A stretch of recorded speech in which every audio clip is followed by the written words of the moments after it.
அன்புள்ள ஆண்டவரே, மீண்டும் உம்முடைய பரிசுத்த நாமத்தின் ஆசீர்வாதத்தோடு இந்த வியாழக்கிழமையின் காலையின் பொழுதை காண்பதற்கு நித்திரை நின்று எங்களை விழிக்கச் செய்து இந்த பகலின் வெளிச்சத்தை காணும்படி எங்களுக்கு தயவு காண்பித்த கிருபைக்காக உம்மை துதிக்கிறோம். வந்திருக்கின்ற எங்கள் ஒவ்வொருவரோடு உம்முடைய கிருபை இருந்து பாதுகாத்துக் கொள்ளும். மீட்பர் இயேசு கிறிஸ்துவின் நாமத்தில் ஜெபிக்கிறேன் நல்ல பிதாவே, ஆமென். அன்பான உடன் விசுவாச பிள்ளைகளே, மீண்டும் கர்த்தருடைய வார்த்தைகளோடு உங்களை சந்திப்பதில் மிகுந்த மகிழ்ச்சி அடைகிறேன். கர்த்தர் நம்மோடு இருந்து இந்த நாளின் சத்திய வார்த்தைகளை அவருடைய சமூகத்தில் அவர் பேச நாம் கேட்டு நம்முடைய வாழ்க்கையை நாம் உன்னதத்திற்கு ஏற்ற வாழ்க்கையாக மாற்றிக்கொள்ள அருள் புரிவோம். வந்திருக்கின்ற உங்கள் அனைவருக்கும் ஆண்டவர் இயேசு கிறிஸ்துவின் நாமத்தின் இந்த வியாழக்கிழமையின் காலையின் வாழ்த்துக்களை தெரிவித்துக் கொள்கிறேன். இந்த நாட்களில் நாம் தானியேல் புஸ்தகத்தை குறித்து தியானித்து கொண்டு இருக்கிறோம். இந்த தானியேல் புஸ்தகத்திலே 2300 ராப்பகல் தீர்க்க தரிசனம் வரை நாம் தியானித்து விட்டோம். தானியேல் 9வது அதிகாரம் வரை. இன்றைக்கு 10வது அதிகாரத்தை நாம் தியானிக்கப் போகிறோம். அங்கு கோரேசு ராஜா அரசாண்ட 3ஆம் வருஷத்திலே தானியேலுக்கு ஒரு காரியம் வெளியாக்கப்பட்டது. அந்த காரியம் என்னவென்றால், சத்தியமும் அங்கு நீடிய யுத்தத்திற்கு அடுத்ததுமாய் இருந்தது. தரிசனத்தின் பொருளை தானியேல் அறிந்து கொண்டார். அந்நாட்களில் தானியேல் 3 வாரம் முழுவதும் துக்கித்து தன்னுடைய சரீர பலவீனத்தினால் இருந்தார்.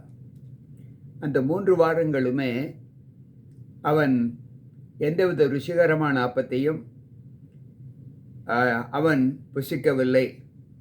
மாமிச உணவும் திராட்சை ரசமும் அவன் எடுத்துக்கொள்ளவில்லை. எப்பொழுது அந்த 1ஆம் மாதம் 24ஆம் தேதியிலே இதக்கேல் என்னும் பெரிய ஆற்றங்கரையில் இருந்து அவர் கண்களை ஏறெடுத்து பார்க்கையில் சணல் வஸ்திரம் தரித்த தமது அறையில் ஊப்பாசின் தங்க கச்சையை கட்டிக்கொண்டிருக்கிற ஒரு புருஷனை கண்டேன். இவர் தரிசனம் கண்டதெல்லாம் ஆற்றங்கரையில்தான், தண்ணீர் பாய்ச்சலான ஒரு நதியண்டையில்தான் அவர் தரிசனம் அவருக்கு கொடுக்கப்பட்டது. இந்த 3வது தரிசனமும் அப்படித்தான் அவருக்கு கொடுக்கப்பட்டது. முதல் 2 தரிசனங்கள் நேபுகாத்நேச்சாருடைய மகனுடைய ஆட்சி காலத்தில் 1வது ஆண்டு 3வது ஆண்டு காலத்தில் அவருக்கு தரிசனம் கொடுக்கப்பட்டது. இப்பொழுது இந்த 3ஆம் வருஷத்திலே தானியேலுக்கு ஒரு தரிசனம் காண்பிக்கப்பட்டது.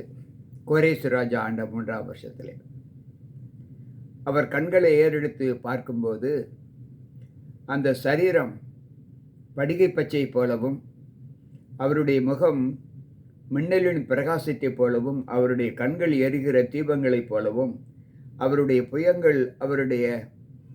புயங்களும் கால்களும் ஒரு துளக்கப்பட்ட வெங்கல நிறத்தை போலவும், அவருடைய வார்த்தைகள் சப்தம் ஜனக்கூட்டத்தின் ஆரவாரத்தை போலவும் இருந்தது என்று இங்கு சொல்லப்பட்டிருக்கிறது. தானியேல் ஆகிய நான் மாத்திரம் அந்த தரிசனத்தை கண்டேன். என்னோடு இருந்த மனுஷரோ அந்த தரிசனத்தை காணவில்லை. அவர்கள் மிகவும் நடுங்கி ஓடி ஒளித்து கொண்டார்கள். பின்பு நான் தனித்து விடப்பட்டு அந்த பெரிய தரிசனத்தை கண்டேன். என் பலனெல்லாம் போய்விட்டது. என் உருவம் மாறி வாடி போயிற்று, திடனற்று போய்விட்டேன்.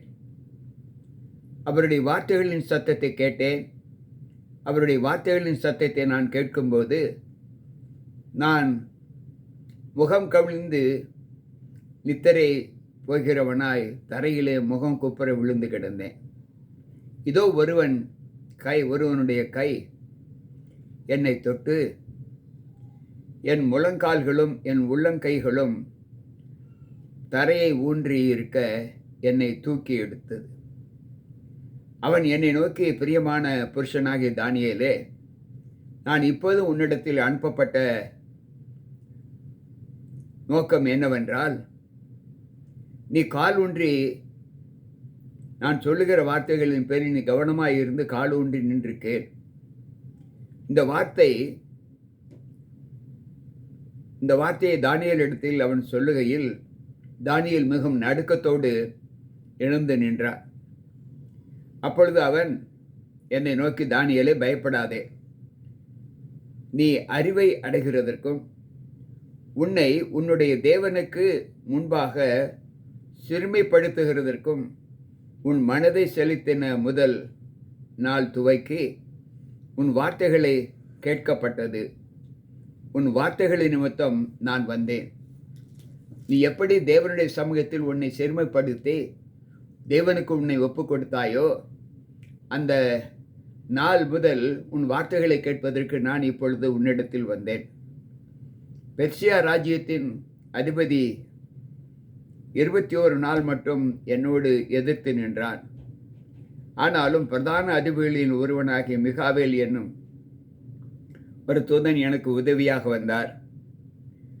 ஆதலால் நான் அங்கே பெர்சியாவின் ராஜாக்களிடத்தில் தரித்திருந்தேன். அப்பொழுது கடைசி நாட்களில் ஜனங்களுக்கு சம்பவிப்பது உனக்கு தெரிய பண்ணும்படிக்கு வந்தேன். இந்த தரிசனம் நிறைவேறும் என்னும் நாள் சொல்லும் என்றார். இந்த தரிசனத்தை கண்டாயே, இந்த தரிசனம் நிறைவேறுவதற்கு இன்னும் நாள் சொல்லும் என்று அந்த தூதன் சொல்லுகிறார். இப்படி இருக்க அவன் இந்த வார்த்தைகளை சொல்லும்போது, தானியேல் இடத்தில் சொல்லும்போது, தானியேல் தலைகவிழ்ந்து தரையை நோக்கி பேச்சற்று போய்விட்டார். அப்பொழுது மனுபுத்திரரின் சாயலாய் இருக்கிற ஒருவன் என் உதடுகளை தொட்டார். உடனே என் வாயை திறந்து பேசி எனக்கு எதிரே நின்றவனை நோக்கி, என் ஆண்டவனே, தரிசனத்தால் என் மூட்டுகள் புரண்டன, பலனற்று போய்விட்டேன்.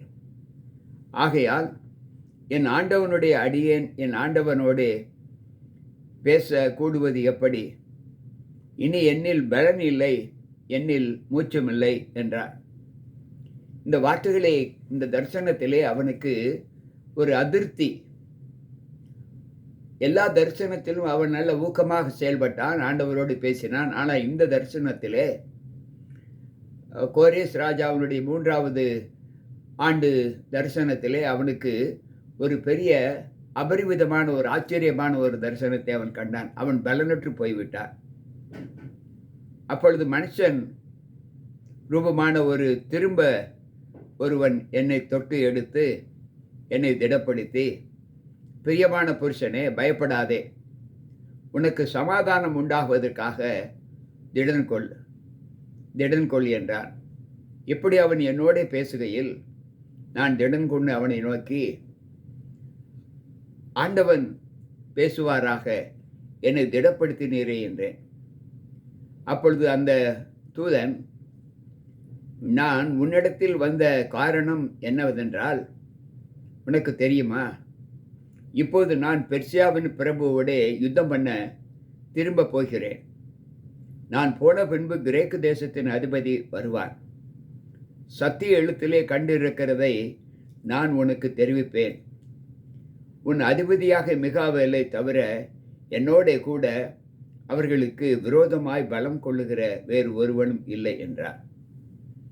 அன்பு பிள்ளைகளே, இந்த 10வது அதிகாரத்தின் நோக்கம் மேதிய பெர்சிய ராஜ்யத்தினுடைய வீழ்கை, பின்பு கிரேக்க ராஜ்யத்தினுடைய ஆளுகை வருகிறது.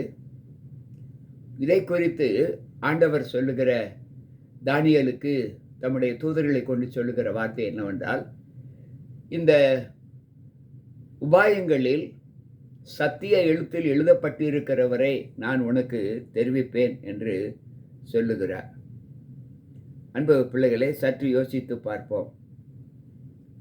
வெளிப்படுத்தின விசேஷம் 12வது அதிகாரம் 7வது வசனத்தை நாம் வாசிப்போம் என்றால், அங்கு சத்திய எழுத்தில் எழுதப்பட்டு இருக்கிறவரை அங்கு எப்படி அவர் காண்பிக்கிறார். 12:7 வானத்திலே யுத்தம் உண்டாயிற்று, மிகாவேலும் அவனைச் சேர்ந்த தூதர்களும் வலுசற்பத்தோட யுத்தம் பண்ணினார்கள். வலுசற்பம் அவர்களோட அதை சேர்ந்த தூதரும் யுத்தம் பண்ணியும் ஜெயம் கொள்ளவில்லை. அன்பு பிள்ளைகளே, இங்கு சத்திய எழுத்தில் சொல்லப்பட்டவர் யார்? ஆண்டவராக இயேசு கிறிஸ்து. அவரோடு யுத்தம் பண்ண யாரால் கூடும்? யாராலும் கூட முடியாது. அவரை ஜெயிப்பதற்கு இந்த உலகத்தில் யாரும் சிருஷ்டிக்கப்படவில்லை. அவர் சர்வ வல்லவருக்கும் வல்லவர். இந்த தானியேல் புத்தகத்தில் சொல்லப்பட்ட 4 ராஜ்யங்களிலும் பெரிய ராஜ்யம் அவருடையது. இந்த 4 ராஜ்யங்களும் அழிந்து போய்விடும். ஆனால் அவர் மாத்திரமோ தம்முடைய ராஜ்யத்தை இந்த பூமியிலே நிலைத்திருக்க செய்து அவர் தனித்து நிற்பார். எல்லா ராஜாக்களுக்கும் மேலானவர் அந்த ராஜா ஆண்டவராக இயேசு கிறிஸ்து என்று இந்த 10வது அதிகாரம் நமக்கு வெளிப்படுத்துகிறது. அவரிடத்தில் செல்வோர்களை அவர் ஒரு நாளும் கலங்க விட மாட்டார். எது வேண்டப்படுகிறதோ அந்த வேண்டுதலை அவர் நிறைவேற்றி கொடுப்பேன் என்று வாக்கு கொடுக்கிறார். கேட்டுக்கொண்டிருக்கிற எனக்கு அன்பான தேவ பிள்ளைகளே, இன்றைய சமூகத்திலும் நாம் தேவனோடு கேட்கிற அந்த வார்த்தைகளின் பலன் நம்மை தேவனிடத்தில் எந்த அளவு பலன் கொடுக்கிறது என்பதை இந்த அதிகாரத்தின் மூலமாக கற்று தேவ சமூகத்தில் நம்மை தாழ்த்துவோம், ஜெபிப்போம். அன்புள்ள ஆண்டவரே, இன்றைக்கு உமக்கு விரோதமாக செயல்படுகிற பிள்ளைகளுடைய மோசங்கள் எவ்வளவு சீக்கிரமாய் நேரிடும். ஆண்டவரோடு இசைந்திருக்கிற பிள்ளைகளுடைய ஆசீர்வாதங்கள் எவ்வளவு அவர்களுக்கு மேன்மையை கொடுக்கும் என்பதை நாங்கள் கற்றுக்கொண்டோம். நீர் ஒருவரே மகத்துவமான தேவன், நீர் ஒருவரே மகிமையுள்ள தேவன். உம்மை அன்றி எங்களுக்கு இரட்சகர் வேறு யாரும் இல்லை ஆண்டவரே. உம்மை அல்லாமல் நாங்கள் வேறு யாரிடத்தில் செய்வோம்? நித்திய வார்த்தை உம்மிடத்தில் அல்லவா உண்டு. இன்றைக்கும் இந்த வார்த்தைகளை கேட்கிற நாங்கள் இந்த உலக ராஜ்யம் முடிவடைவதற்கு சொற்ப நாட்களே உண்டு என்பதை நாங்கள் அறிந்தும் அந்த சொற்ப காலங்களுக்குள்ளாக நாங்கள் எங்களை மாற்றி நாங்கள் உமக்கு உகந்த பிள்ளைகளாக ஜீவிக்க எங்களை உம்முடைய சமூகத்தில் ஒப்புக் கொடுக்கிறோம். எங்களுடைய வேண்டுதலை கேட்டு எங்களுக்கு ஒரு புது ஜென்ம வாழ்க்கை, ஒரு புது பிறப்பின் அனுபவத்தை கட்டளையிடும். மீட்பர் இயேசு கிறிஸ்துவின் நாமத்தில் ஜெபிக்கிறேன் நல்ல பிதாவே, ஆமென். அன்பு பிள்ளைகளை, கேட்ட வார்த்தைகள் உங்களுக்கு மிகுந்த பலன் கொடுக்கும் என்று நான் கர்த்தருக்குள் நம்புகிறேன். இதை கேட்கிற நீங்கள் தயவுகூர்ந்து சப்ஸ்கிரைப் செய்யும்படி உங்களை அன்போடு கேட்டுக்கொள்கிறேன். மீண்டும் நாளை சந்திப்போம். உங்கள் போதகர் ஜி.கே. ராபர்ட். கர்த்தர் நம்மோடு இருப்பாராக. ஆமென்.